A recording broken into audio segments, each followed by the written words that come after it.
एक शहर में रोहित नाम का एक लड़का रहता था। रोहित के माता पिता गांव में रहते थे और उन्होंने कर्जा लेकर रोहित की पढ़ाई पूरी करवाई थी। रोहित का सपना था कि वो भी एक दिन चांद पर जाएगा और उसके सारे दोस्त उसकी इस बात पर हंसते और उसका मजाक उड़ाते थे। पर रोहित की कड़ी मेहनत ने उसका ये सपना पूरा कर दिखाया। जब पूरे देश में से उसे चुना गया चांद पर जाने के लिए, सब अपने ऊपर इतना गर्व महसूस कर रहे थे कि उनका कोई अपना चांद पर जा रहा है।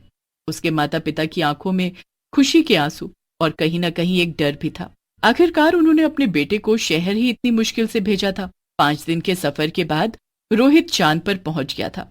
वहां पहुंचकर वो आसपास की जांच कर रहा था, पर तभी उसके साथ एक हादसा हो जाता है। मुझे मुझे सांस क्यों नहीं आ रही? अ, अ, अ, मुझे बहुत तकलीफ हो रही है।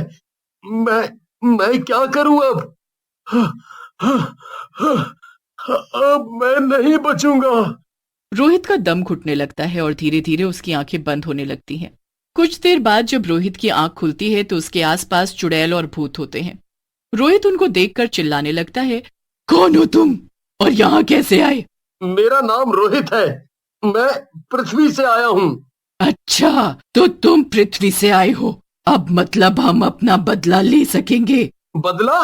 कैसा बदला? हमारे चांद से कुछ लोग पृथ्वी पर गए थे, जिसमें मेरा बेटा गुपचुप भी छुपकर वहां चला गया था। सब वापस आ गए पर वो वहीं रह गया। उसे तुम पृथ्वी वालों ने कैद कर लिया। नहीं नहीं, ये तो झूठ है। हमारी पृथ्वी पर ऐसी कभी कोई खबर नहीं मिली कि वहाँ आपका कोई बच्चा रह गया है। मैं सच बोल रहा हूँ, ऐसा नहीं है। अगर वो वहाँ रह गया है तो वो जरूर अभी भी जंगलों में ही भटक रहा है, क्योंकि इसकी खबर तो किसी को भी नहीं है। झूठ बोल रहे हो तुम जानते नहीं मुझे। यहाँ मेरा राज चलता है। तुम पृथ्वी वालों ने मेरे बेटे को कैद किया है। अब मैं भी तुमको वापस नहीं जाने दूंगी।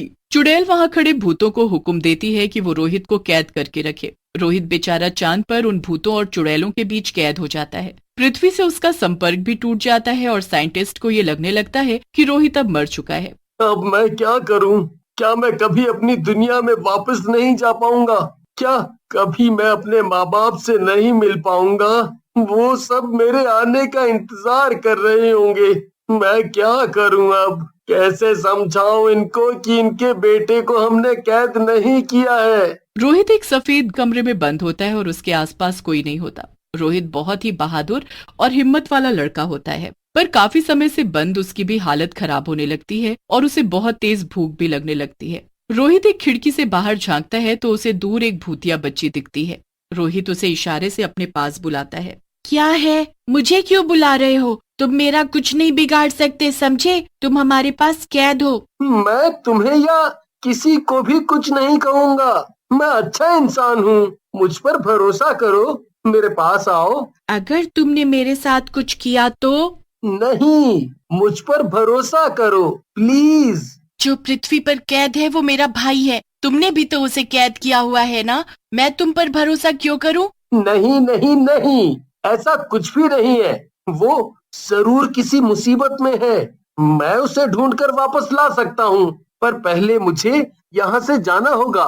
क्या सच में तुम उसे ढूंढ सकते हो? हाँ, पर उसके लिए मुझे पृथ्वी पर जाना होगा। तुम्हारा यंत्र जिसमें तुम आए थे वो मेरे बाबा के कब्जे में है। उसे बाबा ने सबसे बड़े कमरे में बंद कर रखा है। तुम मेरी मदद करो ना प्लीज। ठीक है, मैं तुम्हारी मदद करूंगी। तुम अच्छे इंसान हो। अच्छा, फिलहाल क्या तुम मेरे लिए अभी कुछ खाने के लिए ला सकती हो? हाँ, अभी लेकर आती हूँ। थोड़ी देर बाद वो भूतिया बच्ची रोहित के लिए एक अजीब सी लाल रंग की गोल सेब जैसी चीज लाती है। रोहित ने वो चीज कभी भी पृथ्वी पर नहीं देखी होती। वो उसे हाथ में लेता है और उसे खाकर देखता है। वाह, ये कितना स्वादिष्ट है। मैंने तो कभी सोचा भी नहीं था कि चांद पर ये सब उग सकता है।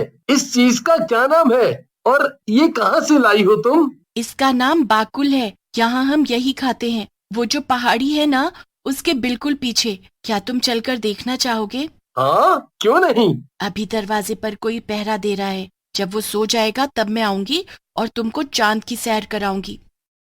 जब पहरेदार भूत सो जाता है तब वो चुड़ैल बच्ची रोहित को उस पहाड़ी के पीछे लेकर जाती है। वहां का नजारा देखकर रोहित दंग रह जाता है। वहां चारों तरफ सूखे सफेद पेड़ होते हैं, पर उन पर एक भी पत्ता नहीं होता।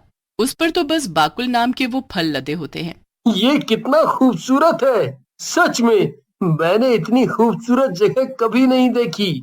हाँ, यहाँ और भी खूबसूरत जगह है, चलो मेरे साथ। चुड़ैल बच्ची रोहित को चांद की सैर करवाती है। रोहित ने कभी सोचा भी नहीं होता कि वो एक दिन चांद पर ऐसे घूमेगा। घूमते घूमते काफी देर हो जाती है। मुझे यहाँ आना मना है, क्योंकि मैं अभी छोटी हूँ ना, इसलिए कोई हमें यहाँ देखे और मुझे डांट पड़े। हम यहाँ से चलते हैं।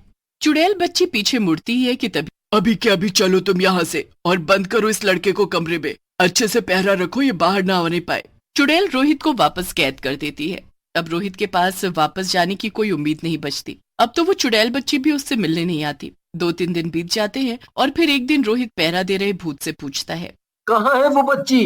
मैंने बड़े दिन से उसे देखा नहीं। वो ठीक तो है ना?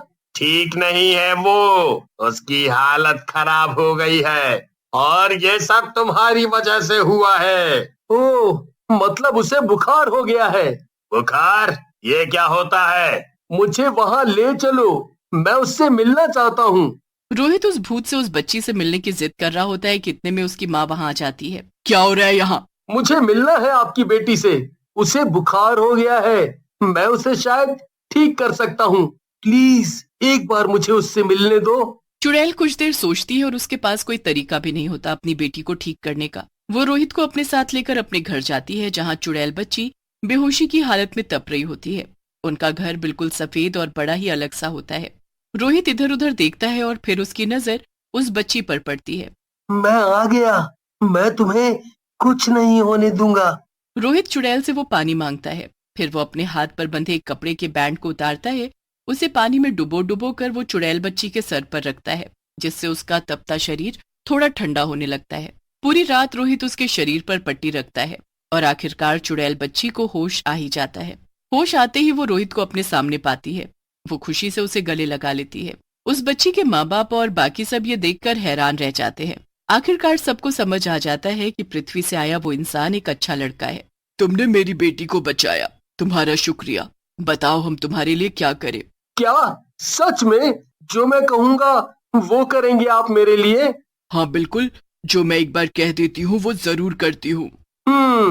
तो मैं चाहता हूँ आप मेरे साथ पृथ्वी पर चलें। मैं आपके बेटे को ढूंढूंगा और उसे सही सलामत आपके साथ यहाँ भेजूंगा। ये बात सुनकर चुड़ैल सोच में पड़ जाती है। क्या यकीन नहीं मुझ पर आपको? हमारे चलने की तैयारी करो, मैं कल ही पृथ्वी पर अपने बेटे को लेने जाऊंगी। रोहित खुशी से झूम उठता है। अगले दिन रोहित और चुड़ैल पृथ्वी पर जाने को निकल ही रहे होते हैं कि चुड़ैल बच्ची अपने दोस्त रोहित से मिलने आती है। ये देखो मैं तुम्हारे लिए क्या लाई। बाकुल? ये तुम्हारी पृथ्वी पर नहीं मिलेंगे ना, इसलिए मैं लेकर आई, पर तुम भी मेरे लिए वहाँ से कुछ जरूर भेजना। हाँ, क्यों नहीं। रोहित और चुड़ैल एक यंत्र में बैठ जाते हैं और रोहित आखिरकार अपनी पृथ्वी पर वापस लौट आता है। वो सबसे पहले उन जंगलों में जाता है जहाँ चुड़ैल का बेटा खोया होता है। 2 दिन बीत जाते हैं पर चुड़ैल के बेटे का कुछ पता नहीं चलता। फिर तीसरे दिन चुड़ैल को उसका बेटा मिल जाता है। माँ, तुम आ गई माँ। तू कहाँ चला गया था बेटा? मैं यहीं रह गया था, इन जंगलों में। बहुत डर गया था मैं, पर एक रात मुझे एक बूढ़ा आदमी मिला। उसने मुझे यहीं अपने पास रखा और मेरा पूरा ध्यान रखा। उसने मुझसे कहा था कि तुम्हारी माँ तुमको जरूर लेने आएगी। इतने में वो बूढ़ा आदमी भी वहाँ आ जाता है। मैंने तुम पृथ्वीवासियों को गलत समझा, तुम बहुत अच्छे लोग हो, मैं तुमको हमेशा याद रखूंगी। अब मैं चलती हूँ। चुड़ैल और उसका बेटा अपने यंत्र में बैठकर जाने लगते हैं और जाते जाते रोहित चुड़ैल को उसकी बच्ची के लिए ढेर सारे फल तोड़ कर देता है।